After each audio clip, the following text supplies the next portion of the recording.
Hi, Gina. Thank you so much for being on my Choose Courage podcast. I'm so excited to dive into a little bit about you and your story. We've talked on your podcast, and now I'm just want to find out more because you're amazing. I know that you are a mom of three boys, and recently you added a little girl. Yes, yes, our little Even. We're so excited. Thank you so much for having me. I'm so honored to be here with you and get to talk to your listeners. Yes, well, I know my listeners are going to love you because what I do and what you do are come from the same place, and that's what I want to understand. I know that you're really passionate about empowering women and community and then personal development, and I think that's for yourself and for others. And you're doing this to help women, help yourself, I think, from what you've learned, and your story is amazing. I just want to start off with part of the story of what I know about you and your husband and your family is that during the recession, you almost lost everything, or I'm not, maybe you did lose everything. Oh, everything. I mean, $750,000 in debt. Oh, The business was that we couldn't go bankrupt. We were at that time, I think, about probably 25, 26. My husband's a couple of years older, but so we were just living large like everybody else in the building industry down here in St. George because St. George has been the fastest growing city in the country for like the last 10 years. It's incredible, just like with like Las Vegas and Phoenix and Scottsdale, those kind of places, we got hit really hard in the recession. And at that time, we were young and stupid and buying everything. I remember our house was an interest only loan, which was the thing back then. And that's why we all got in so much trouble, right? All those houses. And we were just doing things poorly, like a young people would do that came into a lot of money too fast. So we lost everything. We had our cars repossessed, our home repossessed. And like I said, $750,000 in debt that we actually could not go bankrupt because the lien was guaranteed by my father-in-law's beautiful property. So we oh, had to figure out a way to pay that back, right? And we were just in over our heads. And oh. it was pretty much what people talk about rock bottom. I listened to a gentleman. He was an author in one of the books I just got done reading. I can't think of it right now. But anyway, he said he's hit rock bottom twice in his life. Once when he's near death, he was in a horrible, horrible accident and near death, like hanging on for life. And then the other was the recession. And he said, of the two, what do you think was worse? He said, I wanted to kill myself. I wanted to end my life during the recession because in an accident, you have all of these people cheering for you. You have this team of physical therapists and family and everybody cheering you on, and this whole team of community supporting you. And in the recession, we didn't have that. Everybody was every man for himself, right? And it Mhm. was it was kind of Yeah. like, well, you got yourself into this. Hmm. It's your fault. And he said, in that moment, it's unbelievable that because of that, I wanted to end my life. But in a near death experience, I wanted to live. I had all these people cheering for me. And I thought that is so profound. That just speaks to community right there. I mean, it's bad enough when you're hitting rock bottom, but feeling like you don't have anybody there Mhm. that can support you or help you or understand what you're going through is worse, much worse. And I think that this is such an important part of your story It is. because I know that many people listening right now, when you hit rock bottom, there's many defining moments in your life that make you. And hitting a rock bottom can be one of those moments. And you have to Mhm. decide in that moment who you are, what you're made of, and what you're capable of doing, regardless of what's happened to you. And it sounds like you both had to dig very deep to figure out how to get out of this big hole. I have a story of my own where I lost everything as well. And it was the most beautiful moment, most defining moment, and transformative moment in my entire life. And so I wouldn't be who I am today without that moment. Just like you said, this person had two moments in his life. So tell me about how you dug deep and what did it take? What how did you and your husband look at each other and feel like you weren't just complete failures, but and that you how did you start over? What was the first step?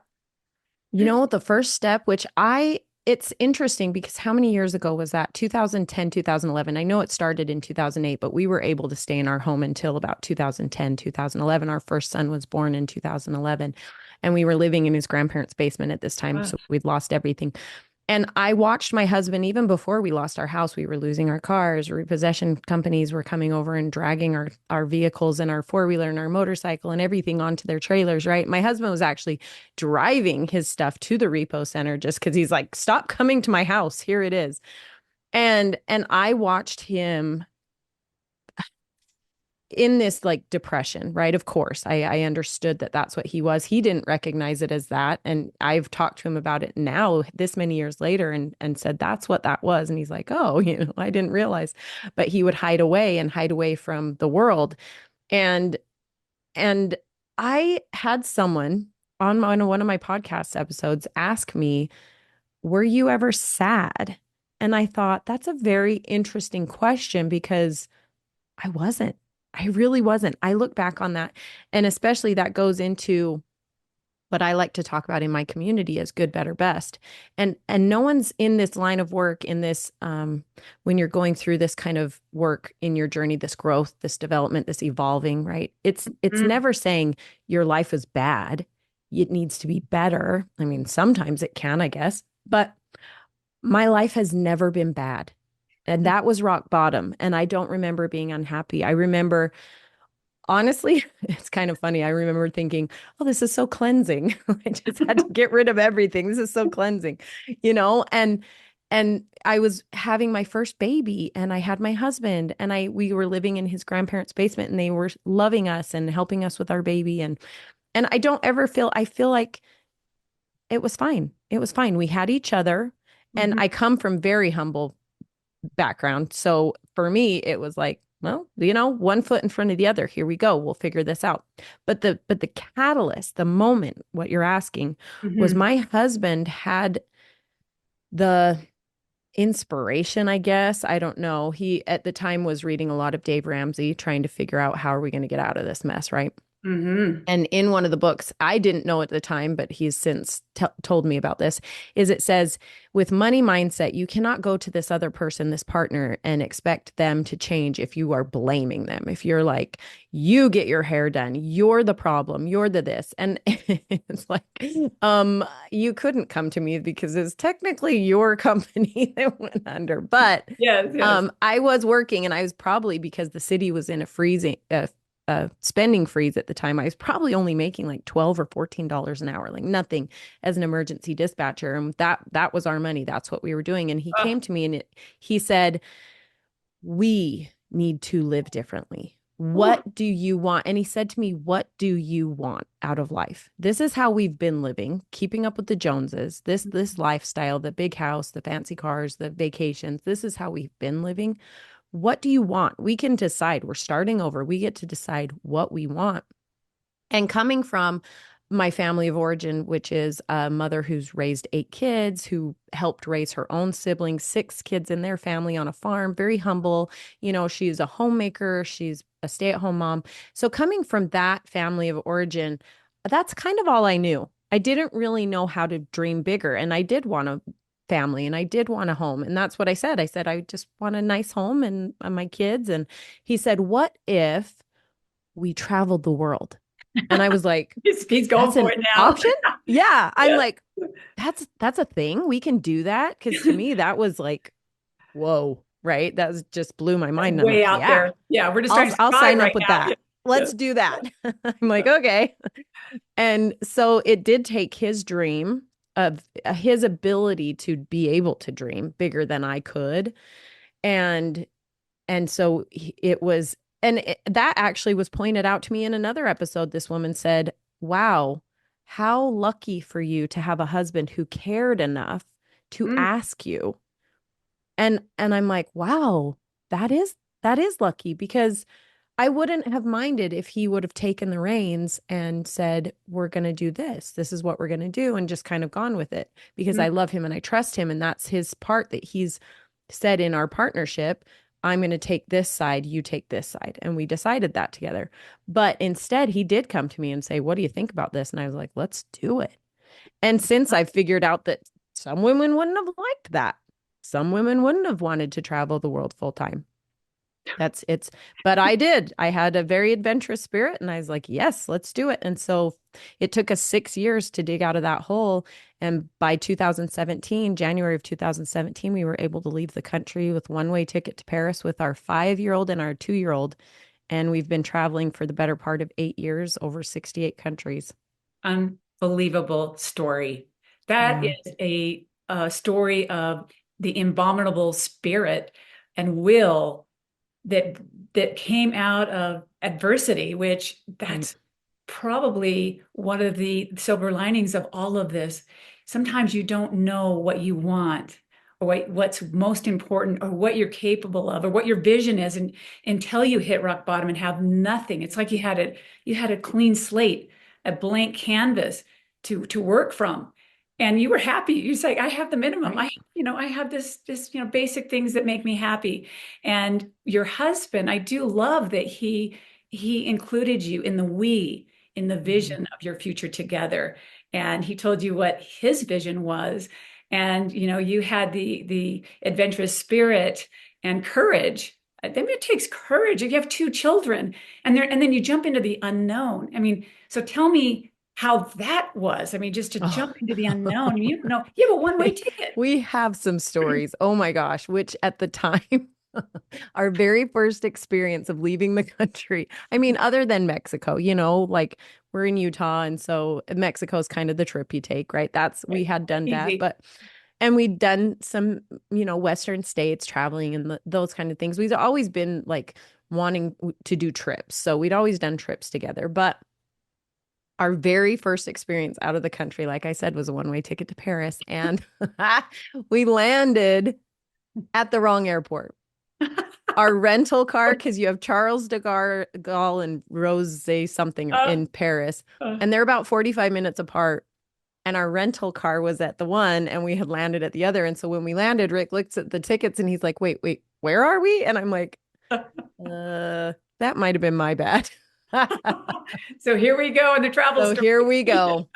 Day one, right off the plane. And it was at the moment very upsetting because, again, there nobody speaking English. And honestly, I swear to you, getting a cab or an Uber in 2017 at the airport in Paris was scarier than Tijuana, Mexico.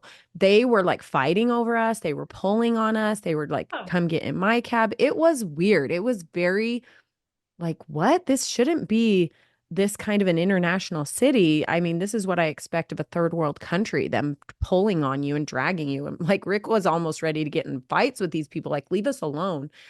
And so finally we figured it out, went, got our car. And after that, it was like, I'm telling you, we have stories that now we laugh about, we think are so funny, but at the time we're very intense, in the and you moment, just right? in the Yeah. moment, yeah, Yeah. in the moment, and especially with him, his main focus is safety, right? Safety, And safety, children, your safety. wife. Yes, Yeah. we've got a 5-year-old, 2-year-old, and my wife, and safety, and I remember there were some moments where he did not feel comfortable, like we wouldn't speak English, like we wouldn't talk. Like he would tell our kids, "Don't talk. I don't want people to know that we're American." Oh, There was a vibe of that in some of the certain places, and we were in Europe. I mean, yeah. this wasn't even like a weird thing, but at the time I remember there being, and we've been in a couple situations where there have been terrorist activities that were we were blessed to be far enough away from but close enough to that it was shocking. And you know you just have to think just like you would at home. You're just getting through the next thing. You're just facing the next thing. It doesn't matter where you are. You're just doing the next thing. These kind of things could happen to me here in my home. The same kind of things. Like me going to a different city here in Utah. We don't have toll roads. We don't have to worry about paying for things, or we don't have to worry about, and then you go to a different city and you have to worry about those things. It's the exact same thing. You're just in another country. So once you wrap your head around those kind of things, like, oh, it's just the same as being home. Just Hmm. get it out of your mind that it's this scary, scary thing and think of it more like an adventure rather than fear. It Yeah. becomes a lot easier. And now, 8 years in, I mean, we went to South Africa for 2 weeks in August, this last August, and Wonderful. we packed for it the night before. I mean, You're kidding me. that's that's kind of how we roll now. It's just so And three boys. You have three at this yeah, at this time, three boys, three and I'm boys. pregnant with my You were little pregnant girl. when you went there? Yes, we had our gender reveal in South Africa, actually. You did. How exciting. Yes, it was really fun. Now that is adventurous. That is Yes, adventurous. it And was really fun. I mean, what have you learned? There's so much I want to ask you about this No. and how this wisdom, what have you gained from all this experience of traveling? And I'm sure there's so much about being in the moment, working together, trusting the moment, not being too fearful because the fear can kind of take over. And Yeah, being courageous enough to go, okay, we're going to find the answer. We'll know what to do together and take the next step. But then learning different cultures and different way of life, and right. how's all of this how helped you help other women in your community, which is revitalizing womanhood, correct? Yeah. Revitalized womanhood. Yes. You know what? Travel is a huge part in growth for people. I think even just going on a trip, I think you can figure out a lot about yourself and a lot about your spouse and a lot about your communication. You learn a lot about when you put yourself in those situations because you are getting out of your comfort zone, and that is where growth happens, right? Yes. Anytime you're out of your comfort zone, that is where growth happens. So travel is just like a really easy thing to say, this is out of my comfort zone, right? Mm-hmm. And so I do think that a lot of my growth can be attributed to that and facing situations like I just explained, and knowing. So resilience is the word of the year for my community this year. And Mm-hmm. resilience, I don't think, is just when things happen to you being able to come out of it. It's seeing in the moment what you're being taught also. It's having kind of a sense of, yeah, this is a crappy moment right now, and being able to kind of click your mind over to, but what can I learn from this? What is this teaching me? That is because think about the times when you've been just down and out. And I've had postpartum, and I even had, because I knew I had postpartum, I had prenatal postpartum. I don't know how you call it. Right, because Maternal you're anticipating it. depression. Oh, it's Right. called maternal depression with Wow. this pregnancy. And in that moment, it's hard in those moments. When your mind takes over, it's hard to do those kinds of things. And so the ability to say, what am I learning from this? It's not an easy thing. And it's having to put yourself in experiences over and over and over again to get the practice of doing it, right? That's Yes. anything is. So I like to think too, when we lost everything, I did have to come to this kind of realization that I had to figure out how to not care what other people thought, right? We were living like keeping up with the Joneses. I cared about my car, the car I drove. I cared about the house I had. I cared about the image I was putting out in the world. I cared about those things. And and in those moments of we've lost everything, and shame and guilt and whatever you feel, lack of pride, um you kind of have to think to yourself, do I want to live like this anymore? Right? Who Hmm. cares? Where are the people that I've been trying to impress? They're not here with us. They're not digging out of this hole with us. No. And you have to, so at that moment, that was a lot of my journey I was on, self-discovery I was on. And it's interesting because I can say that I'm not going to say I mastered it, but I was to the point where I was like, you know what? I feel good. I feel good about me. I'm not worried about what you think about me, kind of thing. Well, then here we go into this new season of travel. And I'm like seeing all these different travel families. And I'm going, okay, I have to have a cute European outfit to stand in front of And the blend Eiffel in. Tower. Yes. Yes. Right. Yeah. I Yes. have to look a certain way in these pictures. My kids have to look a certain way for the Instagram, for the show of this. Wow. And I caught myself and thought, "Oh my gosh, I'm back in it. I am back in it. Something that I thought I was above and beyond, I am back in it. It's just a different way. It's a different season, and now I have to figure that out as well." And it happened again 2023, we left in after we'd been in Alaska for all of July, and then in August we left and went back to Europe. And for 6 months, and I had to have the same kind of thing. Like my business was on this trajectory of I had a business coach. I was doing all the things. This is what you do when you're a small business, and I was getting on these podcasts, and I was going to these events and meeting all these people. I was doing the things, right?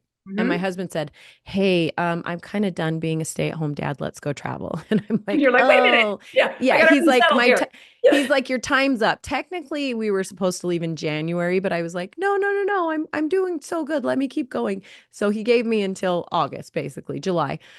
And I was like, you know what? You're right. You're right.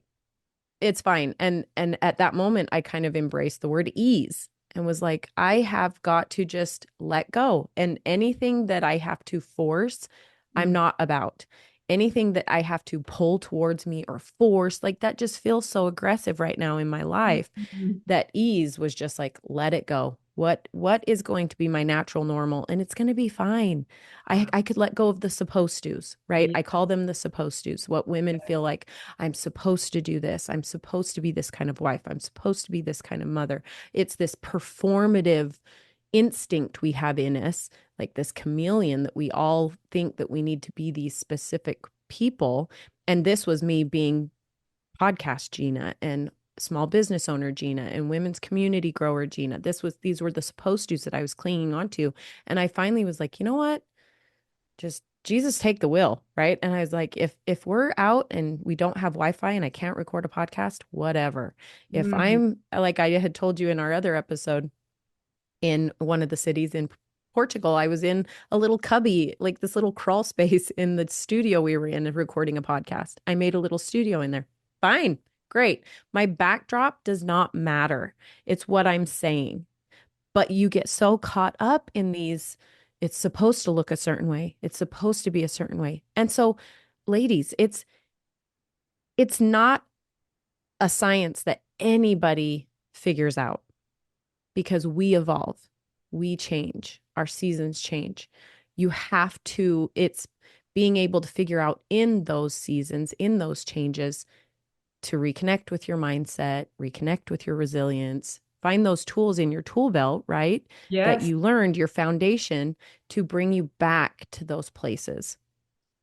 I love what you're teaching from your own experience, and I think it is so empowering and important for particularly women. I mean, all people out there. Your story, you are you're coming from example of so many things that most people be completely frightened of and fearful of losing Yeah. everything, um, Oh, yeah. trusting and just going for it, and just letting go and those are the things that will create a happy, fulfilling, successful life. And you know, a lot of people, it seems like it's counterintuitive to be at ease, in the flow, let go. And you can still have your intention and your goals and move forward, but you have to let go and let the energy flow. And life is all energy. You know, think your words, your thoughts. Right. There's an energy flow here. And you know, it's just like what we were saying. Sometimes when you want something to happen so badly, you actually create the opposite because it's Yes. kind of restricted. So I love that you've been able to do this. And that's very courageous. It's very courageous to trust, learn from mistakes or bumps in the road, and that's resilience. You get back up, you start again, and say, what Yeah. did I learn? And sometimes you don't learn it right off the bat. You know, Yeah. months down the road, you go, oh, that's what I was supposed to learn. Wait a minute. I remember this. Okay, okay, okay. Right? Yes, I'm sure. It's like, oh, that one moment. Oh, now I know that's what the lesson was, or it took me in a different direction. Right. And it And doesn't happen overnight. We've become so obsessed with like Amazon next day. It's like my growth journey has to be next day. Oh, I I get so know, mad if it doesn't come in 2 days. We've been yes, so conditioned now to have everything so quickly at our fingertips that we feel like, okay, perfect example. I'm 3 weeks postpartum. I have a 3 week old of a C-section, 3 weeks postpartum of a C-section. Amazing. And this is the blessing and the curse of postpartum depression right here. Because when I had my last baby, I was suffering from postpartum. I did not want to heal. I didn't know how to heal. I was just like on my bed with this baby. I'm an island. We're an island. Leave us alone, whatever. Mhm. And 6 weeks came so fast. And I'm like, I can't exercise. No, right? But this time I'm not suffering with it. I'm totally here and present, and 3 weeks in, and I'm looking at it going, oh, I got to get to the gym. Oh, I need to, like, I don't feel like myself. I need to get back into trying to be who I was before. And that's such a, I don't like that, right? I don't like that because birth is I mean, women were metamorphosizing 100 times in our lives, right? Like you have Yes. this beautiful Yes. butterfly behind you. I Yes. tell my ladies, if we were butterflies, we would have been 58 butterflies by now in our lifetime, right? We've I love that metamorphosized so analogy. many Yeah. times. Yeah. And birth is the number one. So imagine yourself, instead of saying I want to get back to who I was, it's like, guess what? You're never going to be who you were, because Mhm. because of that moment, that metamorphosis, you are now this different person. You are. So you now have to learn how to be this version of yourself Yes. and Yes. be good with that. And we're always changing and growing, hopefully, right? Oh We yeah. want to keep growing and changing, and then life changes us as well. Like, Yeah. you became a mother, and being motherhood is completely different than being single and not having that kind of responsibility. And Yeah. some people don't like the change. Change is hard for people, but yet change can be such a gift in our Yeah. life. Embrace the change and the unknown, because that's where the gifts are going to be in our lives.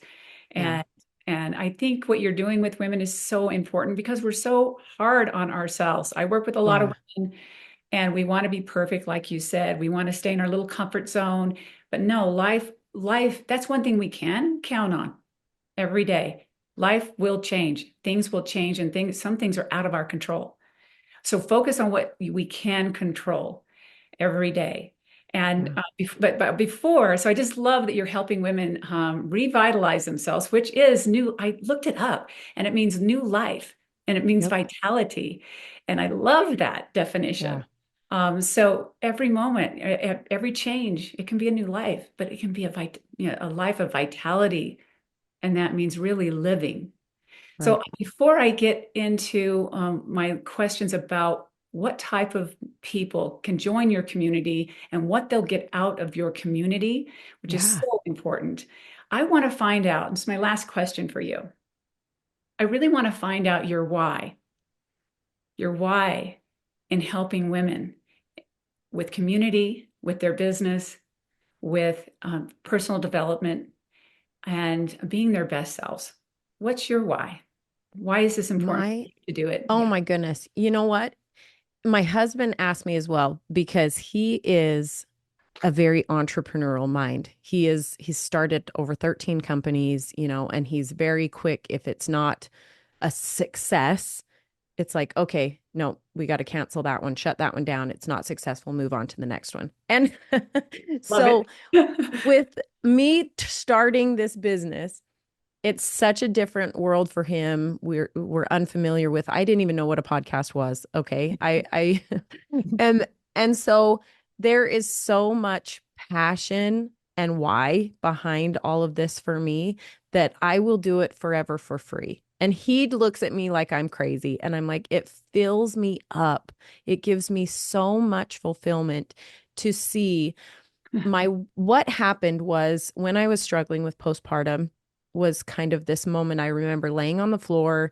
My friend had sent me her she's a fitness coach, and she'd sent me her postpartum challenge, whatever app challenge. And I laid on the floor and I could not even do a crunch. And fitness has been a big part of my life. Always been very fit and active.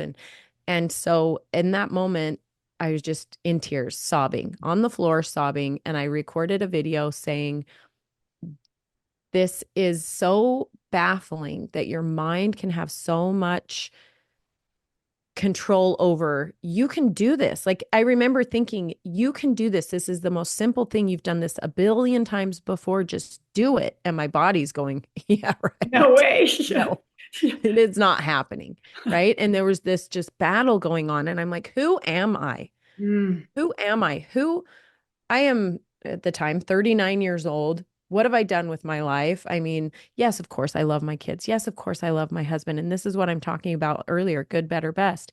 You can have a good life. You can have a wonderful life, but you can also have a better life. You can also have a best life. And the difference in those things is intentionality in how you're living, in the decisions you are actually making, that you are taking charge of what's going on in your life rather than life just smacking you in the face and you're like, oh, trying to keep up with it, right? yes. And I have Yeah. an example of this. My beautiful mother, who I love, she's a wonderful, I have a podcast episode with her. Go listen to it. It's incredible. She's raised 8 kids who are all functioning, wonderful members of society. And she was in a reunion with her classmates, and they were in a circle saying, "What's your greatest achievement?" And she said, "I was so embarrassed. I'm a housewife." And I will never forget this story. And I thought, Mom, you've raised 8 children. Some people can't even raise one to be a successful, functioning human, like good person in the world, right? Yeah. Contributing member of society. You've raised 8. That's incredible. What an accomplishment. And I'm like her cheering section, just like, what? How do you not see this? And how old is she? Right? How do you not see this? These are Yeah. concepts that we should be able to continue on from our childhood. And I know that's where it starts, all this conditioning. And I was like, this has to be a new narrative for women. We have to rewrite this. We have to be okay with being selfish. We have to see that selfish does not mean neglecting others. Selfish can be the best thing for others in our life because we are giving from this full, abundant place rather than scraping whatever we can get from the bottom just to give, right? Mm, And I'm just like, who am I in this moment? All of these things are rushing through my head and I'm like, there's got to be more. There's got to be more. I want more. There's more to me. I have so much more I can give.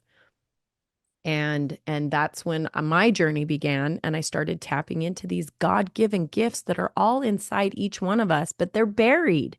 They're buried by limiting beliefs. They're buried by society conditioning us. They're buried by the yes, um um yes ma'am, I will do it, keep sweet, all of these things that yeah. we're burying these Mm, God-given gifts because when we're 8, we're like exuberant in them. But as soon as someone says that's not good, we bury it, mm, right? We shut it down. yeah. And so women in my community, this will probably go right into your next question, but the women in my community, when I first started it, I thought like-mindedness was, oh, similar religions, similar political backgrounds, right? Similar things like that. Oh my gosh, was I wrong? Oh my gosh, was I wrong? I have a 78-year-old in here. I have a 20-year-old in here, and I have everything in between. I have women who are not married. I have women who do not have kids yet. I have women who have 5 kids who have been married for 25 years. I have empty nesters. And we're all completely different from different places. I have people in different countries. We're all completely different in all of these things. However, the like-mindedness that keeps us together is the desire to be better, for that intentionality in our lives. And we're supporting each other in this journey. It's like you're on the same journey as me, even though they're different. You want to be a CEO, I want to be a housewife, but Mm, we're both wanting to be our best selves. And I'm going to support you in that. I see you. I'm going to hold space for you. And mm, it's beautiful. And it has to happen in community. It has to, so that you have these other people as mirrors showing you what you are without all of these limiting beliefs that you've created for yourself, because they don't have that. They're looking at you as this beautiful person with all of these amazing gifts and talents that maybe you're not seeing, and they're reflecting that on you. You have to have that community in order for this kind of amazing growth, I think. Oh, so anybody out there that thinks they're Anybody. alone, anybody that wants to go down that path of their best, there's good, what'd you say, better, Good, best, better, best. best, Mhm. and whatever they are, whatever they want to do in their life. Maybe it's a career, maybe it's just being a mother, maybe it's being single. Who Yes. knows what that is? It sounds like you have this community that is amazing mix of all walks of life. So no matter where you're at, where you want to start. Gina has this amazing community. And I looked into this community. I joined just to see we met just recently. And I'm really, really impressed with all the tools that she is providing. Not only really good tools for your life, but also this community. And Yeah. I think that is missing a lot of people's lives is that they need the other people and women do need women and people do need people in general Yeah.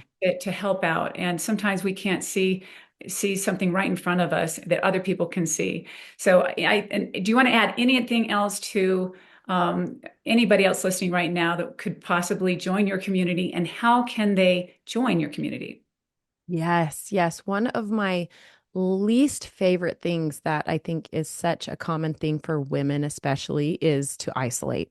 Mm, I think we feel like it's protecting us when we have a fight with our husband or when we get fired from a job or when something goes wrong and we feel ashamed. Anyway, we isolate. We mm, tend to go in ourselves. We shut down. We don't want to share with others. And I believe that is the opposite of what needs to happen. If you can imagine this visual aid of telling one person, sharing your burden with one person, sharing your story with one person, imagine that's 20 pounds lifting off of you. Imagine someone else saying, I will take that 20 pounds from you. And you're in your darkest moment. That one person is one little beam of light coming into this dark space. What if you could share it with multiple people? What if there were multiple people in a community saying, I will hold space for you. I will take this much for you. I will take this much for you. You become weightless. You mm, become able to be your truest self and share, because when we speak it out, it has no power over us anymore. mm. But we tend to lock it up and it becomes this big scary thing, whatever it is. This I mean, we've heard it all. I've heard it all, I'm ladies. sure You you have. have the fights with the husband, you have um transgressions from your teenage years, you have whatever, right? There's no judgment. We're all human trying to live and live our best lives. But if you lock it up, it becomes this big scary thing. Mm. But when you let it out, it's just like has no power anymore. I Love think that. that's I love incredible. that. To leave that, yeah, our conversation today that you don't have to be alone and that Yeah. you can be safe enough and courageous enough to share the things that are the scariest things for you to share, that you do have a community, there are people that care and that can empower you and lift you up. And that is Gina's community. And Yeah. so how can they get a hold of you? It's How can they join? revitalized. Yeah, revitalized womanhood across the board, made it so easy. Instagram, Facebook, there's a private Facebook group, um, and my website and my podcast, YouTube, everything. Revitalized womanhood. And the sisterhood, my community is called the Revitalized Sisterhood. So if you go to my Oh, website, wonderful.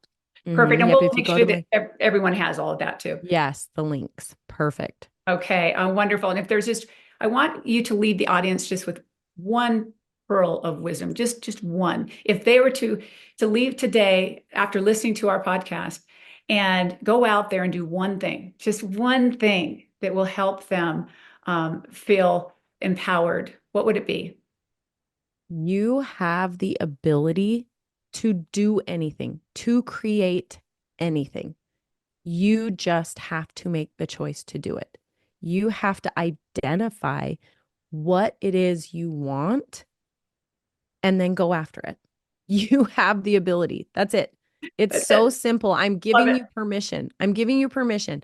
And but first you have to identify what it is you want. And so many women can't even do that. So sit with that, figure it out, and then come see me and I'll help you get there. Thank you, Gina. That's such a definitely a word of wisdom. Everyone, you have the ability. Just know that. Just take the time to figure it out, and Gina can help you. Thank you so Yes. much, Gina, for being a light for all of us, showing us the way by your own story and living your best life, and which we, with all the bumps and bruises. And you're such Yeah. a beautiful example for all of us. So thank you for helping women, helping us be our best self. And thank you for being my guest today. Thank you, Terry. Thank you for your work that you're doing as well. Thank you so much. You're welcome. All right. Take care. Bye bye. Bye bye.